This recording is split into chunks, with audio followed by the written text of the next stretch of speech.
Hey guys, Dave Dean here, and this video is going to be on two-way versus three-way. What are the positives? What are the negatives? And I'm kind of throwing this on whoever watches this video, right? I'm kind of interested to see, um, especially for people that originally had like a two-way system and then went and maybe added the mid later on, right? And went to a three-way system, right? Because everybody that knows, follows me, they know I have a two-way system with rear fill, consisting of the GB60s and the GB10s up front, right? And I do have the GB25s, but I'm still kind of hesitant whether I want to put these in or not. And my main factor that I've seen so far, I've went to a few shops and kind of got quotes on doing an A-pillar, right, with the GB25. And I'm not bashing any of these guys or anything like that, but from what I've seen so far, I'm not really impressed with the installs. They don't look that great, right? And I want something that actually is going to look good, blend in naturally if I do it, and also sound good, obviously, because there's no point having something that looks good if it doesn't sound any good, right? Um, that's been the biggest factor in me not doing it, right? Because if something screws up or something and it just doesn't look that good, then you got to go and buy a new one. I mean, you're gonna have to get a new one anyways, right? Because once you've kind of messed around and put a mid or even a mid tweeter in there, that's the end of it, right? If you're gonna sell the vehicle at some point in time, I won't be selling this in a long time, but if you wanted to sell it, you'd have to just put a new one of these in there anyways. I mean, they're not super expensive, but still, it's another expense, right? So yeah, I'm just curious to see, like, have you ever been disappointed? Have you put a mid in there after you've had a two-way system and then been disappointed, right? And why were you disappointed? Poor tune? Maybe you had DSP and you had poor tune, or maybe you had passives, right? Maybe you had a passive setup and, um, was it a big difference when you went from two-way to three-way? Is there anybody out there that liked their two-way better than their three-way? You know what I mean? Because a lot of people usually when they buy speakers, they buy a three-way right off the bat and they install the three-way, right?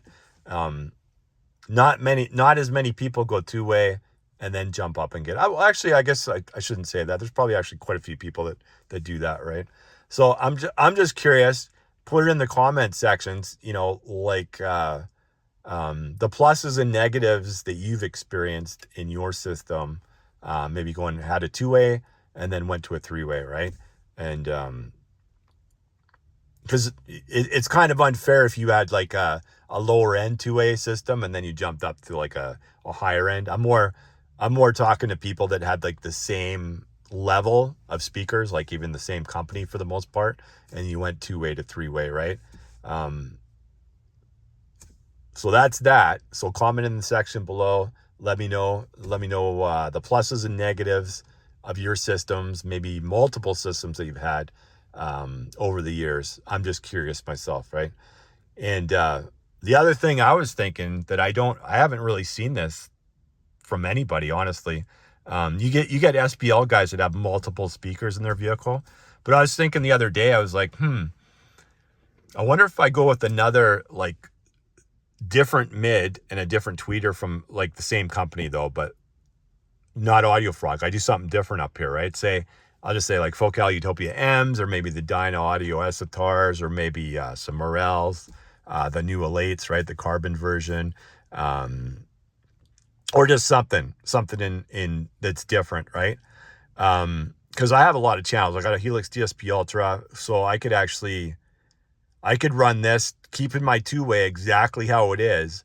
I could just switch the sound setting on here and have a new mid and tweeter that goes in my A-pillar, using still the GB60 down here, right? I could just switch that with the sound setting. So I could have two-way like I do now, the exact same system as I do right now, and then I could flip it to a different sound setting and have a different mid and tweeter up here. I haven't seen anybody even have that in their system yet, right? Because with mine, it would actually still look really good because this already looks good as it is with the GB10, right? And then just having another mid and tweeter there, that's just going to look how it looks regardless, right? I've seen like, I think Matt Schaefer has a video where he does, I think the Focal, actually, no, it wasn't Focal Utopia M's. I think it was, what was the brand that he did? I can't remember the brand they did. It might have been Hybrid Audio or something like that he put a mid.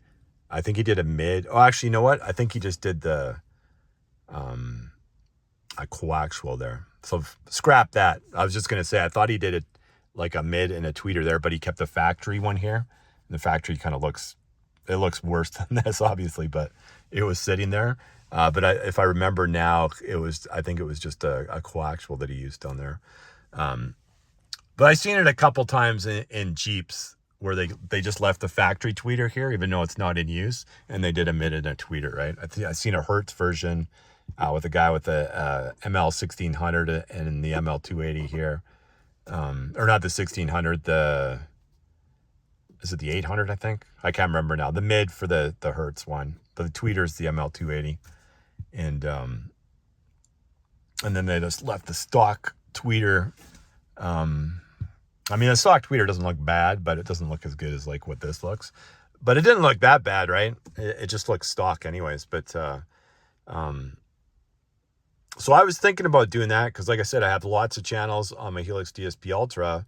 And even if I added just a mid, if I just did the AudioFrog mid, I still have to get another 2 channels. If I did another mid and tweeter, then I would have to have another 4 channels, right? But I got plenty, like I can do that easily on the DSP Ultra, right?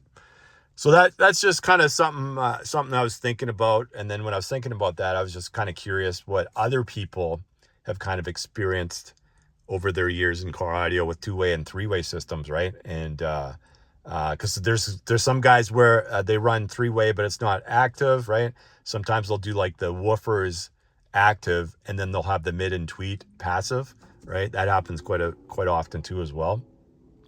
And so that was pretty much it on this video. I'm just kind of curious what you guys, experienced over your years in car audio.